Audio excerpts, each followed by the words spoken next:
I moved into apartment 5D to start over, but the building already knew me. Reddit horror story. There's something unnerving about moving into an apartment that's already furnished. The couch still holds the imprint of a body that sat there too long. The bed creaks in protest, not at your weight but at the memory of someone else's restless nights. And the drawers always have at least one thing left behind. Something forgotten or maybe intentionally abandoned. That's what apartment 5D was like. Too quiet. Too lived in. The landlord gave me a rushed tour, keys jingling like he couldn't wait to let go of them. Said the previous tenant, cleft in a hurry, and not much else. I didn't push. I just needed a place. A cheap place. Somewhere I could shut the door and start over after everything that happened with Emily. After the hearings. After the night I wish I could forget. The windows in 5D rattled even when it wasn't windy. The light in the hallway buzzed and flickered like it was arguing with itself.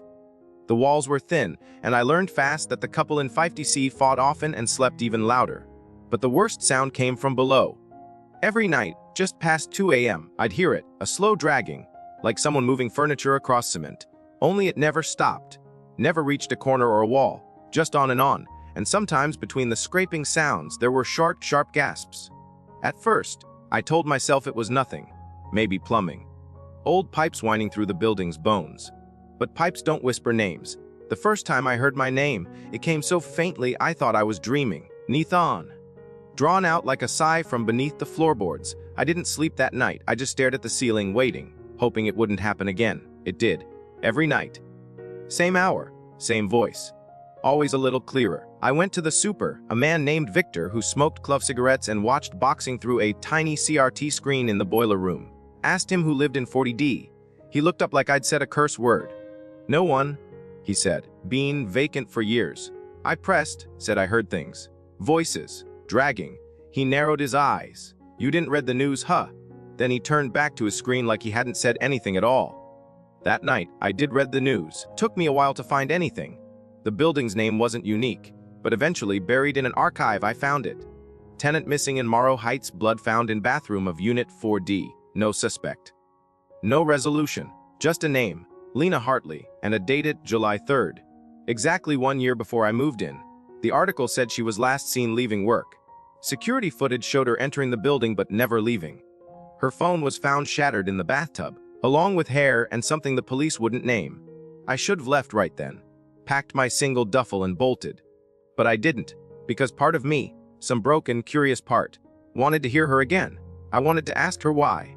What happened? I started recording the sounds. I set my phone on the floor at night and hit record. Most nights were useless, just silence or creaking. But on the fourth night, I got it. A full 23 seconds of whispering. I couldn't understand most of it. Garbled, layered, like multiple voices struggling to speak at once. But I made out 3 things clearly. Nathan. Come down, and she lied. It scared me, but it also made something inside me unravel. Something I tried so hard to keep wound tight after what Emily did. After the way she cried in court, played the victim, after all the things she said I did that weren't true. Maybe I needed to hear from someone who also got left behind. The next day, I snuck into 4D. The door was padlocked, but the building was old.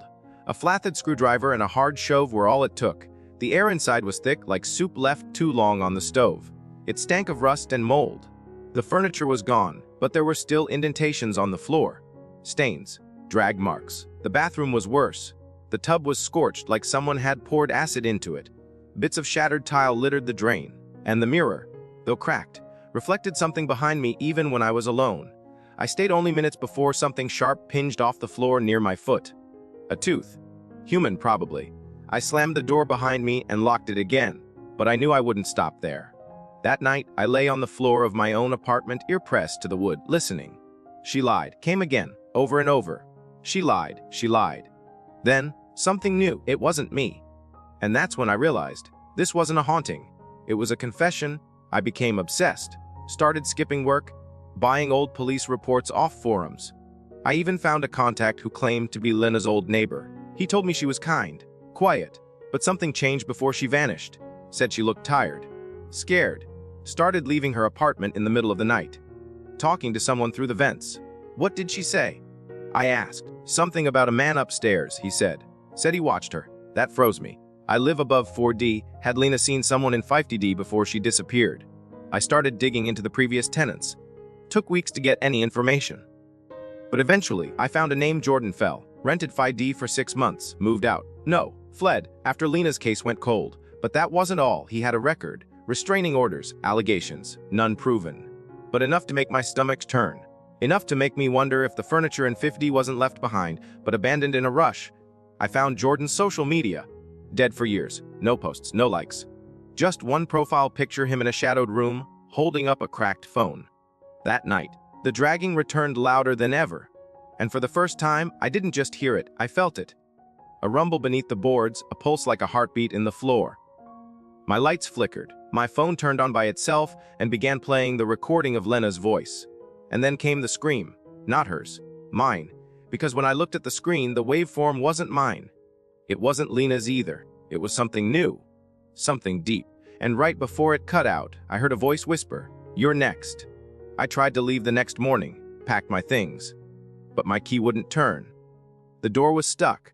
The handle shocked me when I touched it. My phone was dead even though I charged it overnight. Every time I tried to call someone, the signal dropped. Every time I yelled for help, my voice came back to me from the hallway like it didn't belong to me anymore. Then came the knock. Soft, rhythmic, from the floor below. I haven't opened the door since. I barely sleep. And I know I need to get out, but I also know the story isn't finished. Someone needs to hear it. Someone needs to know what really happened in apartment 5D. Because if I'm right, this isn't just about Lena, it's about all of them. Everyone who vanished, everyone who lived here, everyone like me who thought they were starting over, when in reality, they were just the next chapter, the next sound, the next slide. I thought I could outwait it. That if I just stayed quiet long enough, kept my eyes on the door and my ears off the floor, it would go away. Like some bad dream melting at sunrise. But nothing melted. Nothing stopped. If anything, it got worse. By the second week, the knocking turned into pounding. Not fists, no. It was deeper than that. Like bone on wood. Like someone pressing their skull against the ceiling below and hammering out a message. I started writing them down. Every knock, every pattern. The timings. 2 sharp knocks, a pause, then 3 fast ones. Then silence. Then again, I convinced myself it was Morse code. Something hidden in the noise. Something she was trying to tell me. But every translation came out wrong. Nonsense words. Names I didn't know. Numbers that led nowhere. But I kept trying because giving up felt worse. Giving up meant accepting that something was happening I couldn't stop. And then there was the hallway. That cursed stretch of dull carpet and flickering lights I once considered dull and unremarkable. I began to notice things. The fire extinguisher on the wall was suddenly half empty. The apartment numbers shifted ever so slightly. 5D's plaque hung a centimeter higher on the left each day, like it was slouching under its own name. A light bulb near the elevator burst one night, not with a crack but a scream. I swear it sounded like a woman gasping. I stopped using the elevator after that. On the 14th day, I saw someone, not in the flesh, but a presence, unmistakable. I was brushing my teeth in the early hours, bleary-eyed, water running. I glanced up at the bathroom mirror and saw a figure behind me. Female. Blurred. Her eyes were wide, black, empty. Her lips were moving but made no sound. I spun around, heart clawing at my ribs, but there was nothing there. I turned back to the mirror and it was blank. My own face stared back, trembling. But written in the condensation on the glass, in shaky, uneven letters, were 2 words. Ikio Bwest. I didn't sleep that night. Couldn't. I sat on the floor with every light on and my back to the wall, staring at the mirror across the room. I didn't know who. Was. Jordan. Someone else. Was I supposed to do something? Leave? Dig deeper? I didn't know. But whatever I did, the apartment was always one step ahead. When I finally opened my laptop to try contacting someone, anyone, I found dozens of emails in my drafts folder. All from me, all unsent. They were letters to people I hadn't spoken to in years. Emily, my brother, my college roommate. Each one rambling, paranoid, desperate. But I hadn't written a single one. My browser history was full of searches I didn't remember. How to tell if you're being followed? Apartment possession symptoms. Can a building think? I shut the laptop and disconnected the Wi-Fi, but it didn't stop. Screens kept flickering to life. My phone lit up with notifications that disappeared before I could open them. Once, I caught a glimpse of a new voicemail from a number with all zeros. When I played it back, there was only static. Until, right at the end, a voice whispered, "You're already in the wall." I checked every inch of the apartment that morning. Removed every vent cover, shined a flashlight down every grate. I knocked on the walls like I expected them to answer back. And eventually, one of them did. Not loudly, not obviously, but as I pressed my ear to the space between the kitchen and the bathroom, I heard it breathing. Slow, measured, human. Too steady to be a machine. I stepped back, and for the first time, I considered burning the place down, just lighting a match and walking away. But I didn't. I stayed. Why? I ask myself that every morning. Maybe it's pride. Maybe it's guilt. Maybe I want to prove something. To Lena, to myself, to the world that thought I was crazy when I said I didn't hurt Emily. Maybe I just don't know how to leave anymore. By the third week, things turned physical. I woke up with bruises. Long, narrow marks down my arms, like fingers. One night I found my feet covered in dirt, thick, black, and wet like fresh soil. But my windows were locked, my door still bolted. Another time, I cuffed up a shard of mirror. Just one. Small. Bloody. I felt it tear up through my throat like a splinter of ice. I couldn't scream. I couldn't breathe for a full minute after. When I called Victor the super to demand answers, he didn't answer. Instead, the line rang 3 times, and then a recording started. It was Victor's voice, but not normal. Slurred, whispering, looping one phrase over and over, "What's beneath will always rise." I hung up. I ran downstairs. But the boiler room was locked. I pounded on it for 20 minutes until a neighbor came out and told me Victor hadn't been seen in over a week.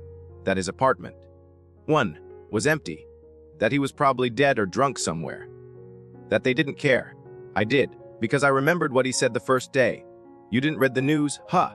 And I wondered how many times he'd said that. How many tenants came through before me? I started asking questions. The woman in 60F slammed her door in my face. The guy in 30A pretended not to speak English until I brought up Lena's name. Then he looked at me different, said, "She ain't the first." And that was it. Just those words. No explanation. No help. Just a confirmation I wish I hadn't gotten. That night, I pulled the old apartment floor plans from the city archives. Spent hours printing them out and comparing layouts. And that's when I saw it, a sealed room, between 40D and 5D. A space not listed on any tenant map. A narrow cavity between the walls. Windowless. Doorless. A space that shouldn't exist. But it did, and when I held the paper up to the wall I heard breathing from it aligned perfectly. That's when I knew. I had to get in. I couldn't sleep knowing there was something, someone, trapped there. I began chipping away at the wall at night, slowly, quietly. Scraping at plaster with a screwdriver and claw hammer. It took 3 days before I made it through. Behind the drywall was another layer. Concrete, old, mold-stained. And behind that, rotted wood panels. When I pulled them loose, a gust of cold air rushed out.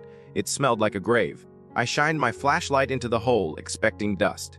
Instead, I saw stairs. Narrow, crumbling, leading down. But the building only had 5 floors. There shouldn't have been anywhere to go. I stared at those stairs for a long time. Hours. I didn't sleep. Didn't blink.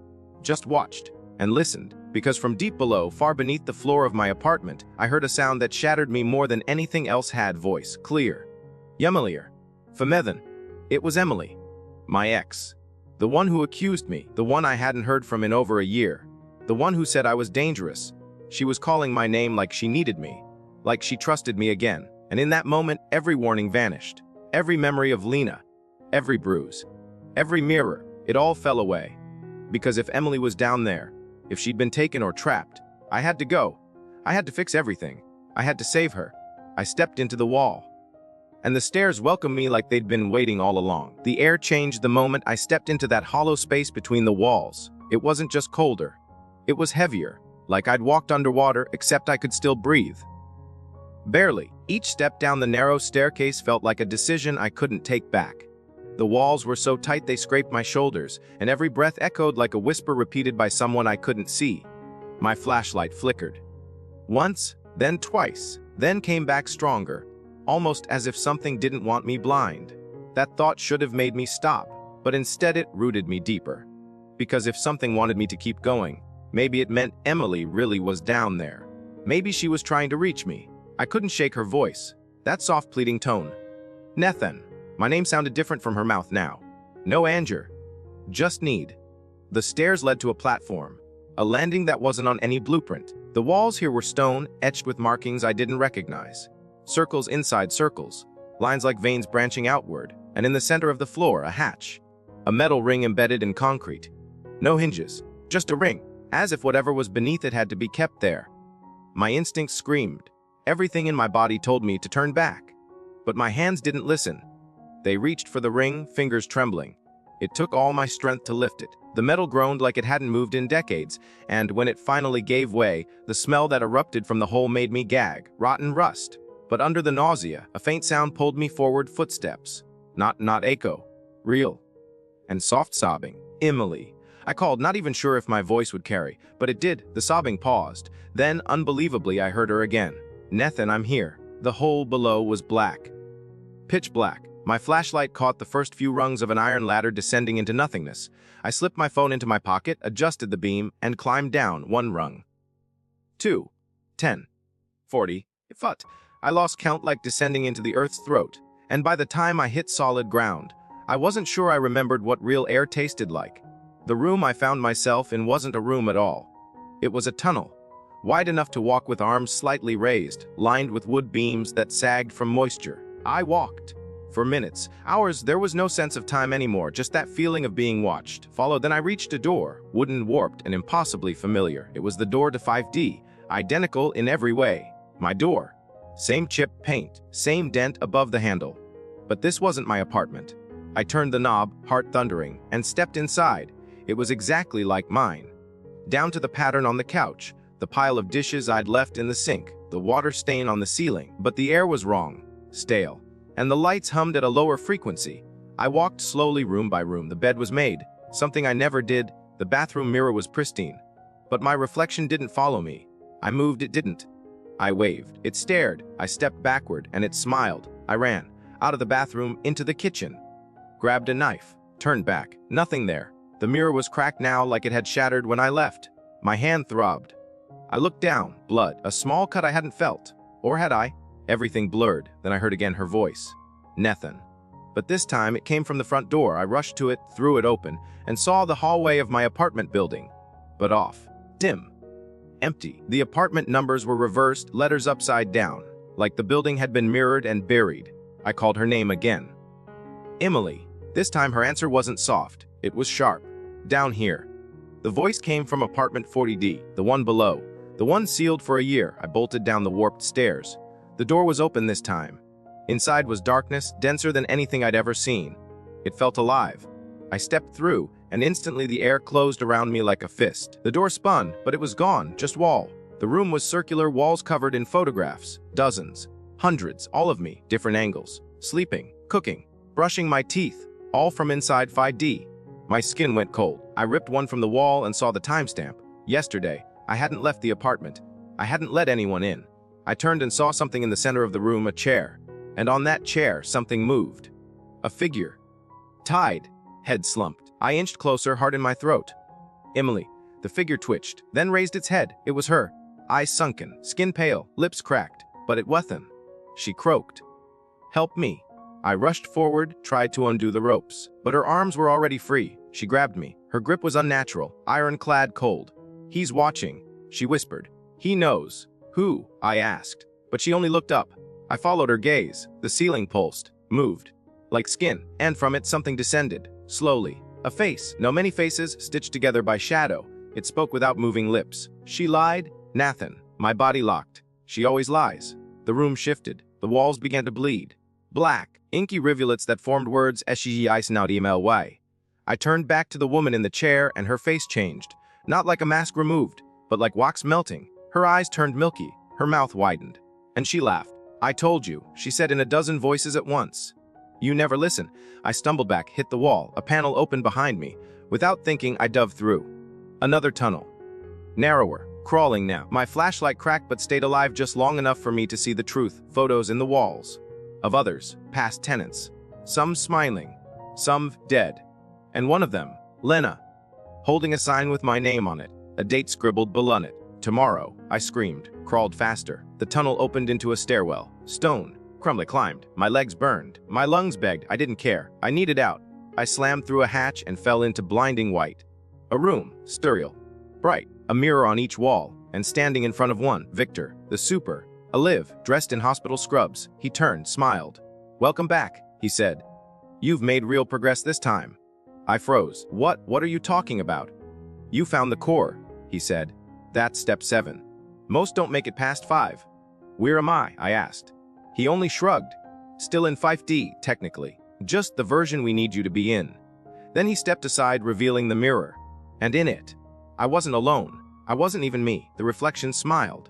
And it wasn't my smile. It wasn't human. It leaned closer and whispered what I already feared. You never left Nathan. And now you never will. I didn't speak. Couldn't. Not when the man calling himself Victor, wearing my building's super's face, stood calmly in that blinding white room while the mirror in front of me twisted with a reflection that wasn't mine. That thing staring back at me had my eyes but none of my fear, my features but none of my soul. It was me in outline only, filled with something that shimmered, shuddered, something that grinned too long and blinked too slow. I turned away from the glass, refusing to acknowledge it, heart pounding like a fist in a locked chest. But Victor only chuckled, like a therapist amused by a stubborn patient. "Daniel," he said, checking a clipboard that hadn't been in his hand a moment ago. "That's normal. Fourth descent does that to most of you. We call it the identity drift, but don't worry, you'll stabilize soon." "This isn't real," I muttered. My voice felt borrowed. "None of this is real." "You keep saying that," he said, circling me, every time. Every time. He didn't answer. Instead, he motioned toward the wall, and without touch or effort, a door shimmered into view, a rectangle of darkness in the stark white. "Go on," he said. "Time is elastic down here, but not infinite. You've got work to do." I should have resisted, fought, but something about that hallway, the wrongness of the light behind me, pushed me forward. As I stepped through the doorway, the air shifted. The whiteness fell away like curtains, revealing concrete and copper and that damn humming I'd grown to fear.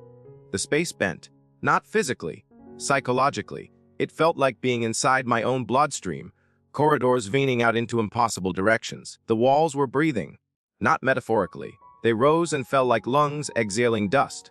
I walked. I don't know how long. The only light came from torches that lit themselves as I approached and died as I passed, always leaving me one step ahead of pitch black. At some point, the corridor opened into a chamber, and in the center of it sat a chair. A mirror faced it. This mirror was round, rimmed in bronze, cracked along its edges like it had been punched in grief. My name was etched into the frame, Nathan. Not just once, hundreds of times, carved over and over again, bleeding into each other until the whole surface pulsed with my identity. "Sit," a voice said. But it wasn't Victor. It wasn't Emily. It wasn't Lena. It was me, from the mirror, the real me, if there even was one, and like a puppet pulled by invisible string, I obeyed. The moment I sat down, the mirror shimmered, not with my reflection, but with memories. One by one, like flipping through a cursed photo album, they played my first kiss, the day I got accepted to university, the night Emily told me she loved me. Then, the courtroom. Her testimony. The way she looked at me like a stranger. "You hurt me," she said on the stand. "You lied to me." I hadn't. I slammed my fists against the arms of the chair, but they wouldn't move. The mirror flashed. My apartment. The day I moved in. Except I wasn't alone. The footage showed me speaking to someone. Laughing, drinking, with Lena. But I never met Lena. She disappeared before I ever arrived. Didn't she? The mirror changed again. A grainy video. A camera positioned in the ceiling of 5D. It showed me sleeping, then rising, walking down the stairs, into 4D, carrying something, hugging it. A body. "No, no, no," I screamed. "That's not me. That's not me." But the mirror didn't care. It split into 7 fragments, each showing a different version of me. One crying, one laughing, one covered in blood, one whispering to someone off-screen, one dancing, one watching. I fell forward. The chair dissolved beneath me. I hit the floor hard, cold. Weld. Black, and the mirrors shattered completely, releasing a wind that howled with my name. Then darkness, crushing velvet black absolute, until the door appeared, wooden, familiar, my apartment. 5D. I opened it, praying for escape. But it was different. The lights were off, everything layered in dust. My plants were dead, the couch moldy. But worst, there were photos all over the floor. Every surface, the same photos from the wall below. Me, 100 of them, dated. Cataloged, observed. A voice spoke again. "Victo." Deeper, older. "The watchers cannot leave," it said. "They must watch until remembered." "What does that mean?" I croaked. "You asked to know the truth." The voice continued. "Truth is a prison. Memory is the key, and your door has always been open." My phone buzzed in my pocket. I fumbled it out. Somehow it had power. A notification camera motion detected. 4D. I opened the app. Static. Then movement. A woman's face. Pale. Screaming. The screen burned hot in my hand. I dropped it. It shattered. I turned toward the apartment door to flee, And there, standing in the hallway, was me. Again, but different, dressed in what I'd worn the day of the trial. Same tired eyes. Same clenched jaw. He held a box. "Don't open it," he said. But I was frozen. He stepped past me into the room, placed the box on the coffee table, and Van waited. Minutes. Hours. Then I opened it. Inside was a cassette tape, labeled in red ink. "For Fina Viegu and G." No cassette player. No explanation, just the overwhelming sense that I'd just agreed to something I didn't understand. The apartment lights buzzed on, one by one. The TV turned itself on, static. Then a face. Mine. "Hello, Nathan," the face said. "Welcome back. Again. What is this?" I shouted at the screen. "Am I dead? Dreaming? What is this place?" "This is the moment before the end," the TV said. "And the moment before the beginning. You've lived it countless times. But this time maybe you'll see what the others didn't." Others. The TV screen split. Dozens of hair. Different ages. All stuck. All trapped. All staring back. "You were never the first," they said in unison. "You just lasted the longest." And then the TV shut off. Silence. Then the knock. Slow. Methodical. Not from the door. From under the floor. Just like before. But this time, I heard something new. A child's voice. Soft. Afraid. "Daddy." My blood froze. That I knew it. But it wasn't possible. Emily and I never had a child. Never. Unless that's what she meant when she disappeared. Unless someone lied. Someone changed my memories. Someone rewrote me. The floor cracked. Boards split. And two eyes, wide, glowing, familiar, stared up from the dark. Not Lena. Emily. Me. As a child. Covered in dirt. Whispering. "I remember now. Do you?" The apartment began to crumble. Walls dissolved into ash. The hallway twisted into a spiral. The windows melted. And somewhere in the vortex of sound and static, the mirror reassembled. It showed everything. Every version of me. Every lie. Every scream. Every truth. Every cycle. I stood in the center, surrounded by the full weight of myself. And then a door opened behind me. And I understood. The final descent wasn't down, it was back. Back to the first night. The first knock. The first lie I told myself to stay sane. I walked through. Into the beginning. Again, the first thing I noticed wasn't the air or the light or even the strange stillness that met me as I passed through the door. It was the smell. The unmistakable scent of my apartment, but altered, like something familiar left too long in the dark. It hit like deja vu soaked in ammonia. The door behind me sealed itself with a soundless whisper, as though it had never existed, and I stood again in the hallway of 5D. Only this time I knew it wasn't mine. Not really. Every surface shimmered faintly, like heat off pavement. The floorboards creaked beneath my weight even when I didn't move. The walls pulsed, not visibly, but like muscle tissue beneath the skin of a dying thing. I told myself not to go deeper. I told myself to stay in the hall, not to step into the living room where everything always began, but my feet moved on their own. And when I turned the corner, I saw it, the chair, the same wooden chair from the chamber beneath the building, centered perfectly between the couch and the coffee table, facing a TV that wasn't there before. And on that TV, a blank blue screen with white text. Piagram rasuan enge entra, 1333 topia 1, apialeu. The tape I found earlier, the one marked FAO Yoar Fenoel V1 was already in the slot of a VCR I didn't own. The TV screen flickered. Static washed over the room, but the sound didn't match. Instead of white noise, I heard breathing. Slow, labored, wet. The image sharpened into a hallway, my hallway. The one outside 5D empty at first. Then I walked into frame. Or he did. The other me, still in the clothes from before the trial, still holding the box. But this time, he didn't bring it inside. He looked directly into the camera. Directly at me. "You're not ready," he said. "But you will be."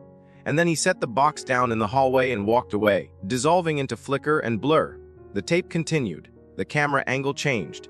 Jumped to a view from inside the vent above my bed. I watched myself sleeping, twitching, sitting up suddenly with no cause, whispering into the dark. The voice, mine, echoed from the speakers. "I didn't mean to forget," it said. "But it's still inside me." The screen went black. For a second, I thought it was over. Then a new image bloomed: a child's room. Wallpaper peeling, a broken mobile hanging over a small bed, and on the bed, a child, pale, still, eyes open, watching something off-screen. "Daddy," it whispered, and I froze. That voice again, the same voice from under the floor. "Why did you leave me here?" My pulse surged. I shouted at the screen, "Who are you? What do you want from me?" But the TV didn't respond. Instead, a new figure entered the child's room. A man, dressed like me, only older. Gaunt, his skin grayish. He walked to the bed, sat on its edge, and began whispering into the child's ear. The camera zoomed in on his face. And when I saw it, I collapsed, because it was me, not just a version of me, not a mirror, not an illusion. It was the me I had never remembered being. The me from the photo buried at the bottom of that box. The box from the hallway. The one I never opened when I moved in. The tape cracked with static. The screen blinked once, twice, then displayed another line of text. You buried the first truth. Dig it up. I didn't wait. I leapt from the chair, heart pounding like gunshots, and ran to the hallway. The apartment stretched the way dreams do, every step longer than the last, yet getting me nowhere. But I reached the door, flung it open, and there it was, the hallway just like on the tape. Empty, still, and the box sitting neatly on the welcome mat. I knelt, my hands trembled as I lifted the lid. No cassette this time, no blood, no bones, just a photo album, covered in plastic wrap, titled simply 50D. I opened the first page, black and white photos, surveillance style. Images of the apartment long before I moved in. Tenants laughing, crying, sleeping, then disappearing. Each page documented their last known image, their faces just before they faded. I turned the pages faster. The ink began to smudge. The paper felt damp. The images distorted, until on the final page a mirror, a real, cracked mirror glued onto the paper, and behind it, tucked in the sleeve, one last photo. I pulled it free. My breath caught. It was me, younger, maybe 10 years old, standing outside the building, holding hands with a woman whose face was scratched out violently. Behind us, apartment 5D. Come back to where you forgot, scrawled on the back. Before we remember for you. I fell back, clutching the photo. My mind reeled. Could it be? Had I lived here before as a child? Had something been wiped, hidden, rewritten? My memories didn't reach that far. My earliest recollections were always blurry, disjointed. But maybe that wasn't trauma. Maybe that was editing. I had to know. I rushed down the hallway, skipping the elevator, barreling down the stairs 2 steps at a time. I didn't stop until I reached the basement. The boiler room door was unlocked now. I stepped inside, and the heat hit like a slap. Victor's desk was still there. The CRT flickered with static. But on the floor, beneath a torn rug, was a latch. A second hatch. I yanked it open and descended again. The air below was thicker than before, the darkness heavier. It wasn't stairs this time, it was a slide, like an old playground tube, only endless. I tumbled for what felt like miles before landing on cold tile. I was inside a room I recognized instantly. Not from memory, but from dreams. The waiting room, the one with the mirrors, the one where my trial had started. The mirrors were covered in sheets now, dozens of them, all labeled with dates, names. Lena, Victor, even Emily. One reads simply, Nathan, pending. I reached for the sheet. My hands trembled. I pulled it back. The mirror was black, not reflective, not glass, just darkness. Then, slowly, it began to show me, but not the me I knew. A version of me I'd refused to see. Cold, calculating, watching. A version that had stood outside this place, holding the hand of a mother with no face, already marked. Already chosen. You brought us here. The reflection whispered. You started the story. You opened the door. We've just been finishing it. I backed away, but all the other mirrors were uncovered now, and everyone showed me a different me, laughing, screaming, hurting, crying. One by one, the mirrors shattered. Not with sound, but with silence, an implosion of identity, of memory, of meaning. And then one door appeared, wooden, small, the size of a closet. I opened it. Inside, attic, a child's attic. Toys, a mobile, a dusty mirror, and a small boy sitting in the corner. He looked up. He looked exactly like me. You left me here, he said. You locked me away. I stepped closer. He didn't move. I was scared. I whispered. I didn't understand. You do now, he said. And it's too late? For what? I asked. To leave. No, he said. To be anyone else. And the attic exploded in light. When it faded, I was back in 5D, or something like it. The box was gone. The TV off. The room was whole. Silent. But my reflection, wherever I saw it, always watched back now. And sometimes when I blink, I swear the other me smiles first, because I've remembered too much to ever forget again. And the door doesn't open outward anymore. It only opens in. The last day started like the first, but only in the shape of it. The details had changed. The light through the blinds didn't spill golden across the hardwood anymore. It dripped gray, as if even the sun had learned to fear what happened inside 5D. The air was still stale, sore with something chemical beneath the surface. My plants were gone. My couch was threadbare, and every mirror in the apartment, no matter how I'd tried to shatter them, had grown back. I didn't even try to cover them anymore, because the reflection wasn't mine, not really. It hadn't been for a long time, and I was tired of pretending that anything I'd seen was hallucination, a breakdown, A trauma loop. That story, the easy one, didn't fit the shape of the scars anymore. It was morning. Or maybe it wasn't. Time had lost its order. I'd given up looking at clocks. They whispered numbers instead of ticking them. The hallway was quiet. Too quiet. For days there'd been sounds. Soft steps above the ceiling, muffled weeping behind the walls, the endless dragging underneath my bed like the building was constantly rearranging its own bones. But now, nothing. And that nothing made me panic, because I knew the silence wasn't mercy, it was permission. The apartment door stood open. I never opened it, never unlocked it, and yet there it was, gaping like a wound. Beyond it, the hallway stretched, darker than usual, ever than door slightly ajar, like they were breathing in sync. I stepped out, because by now I knew better than to ignore the invitations. The rules weren't about survival anymore. They were about surrender. I passed 5C silent, 5TB empty, 5A dark. The lights in the hallway flickered overhead in time with my heartbeat, and each flick was a pulse of memory. Of Lynn Emily. Of me. I didn't head for the elevator. I didn't go for the stairs.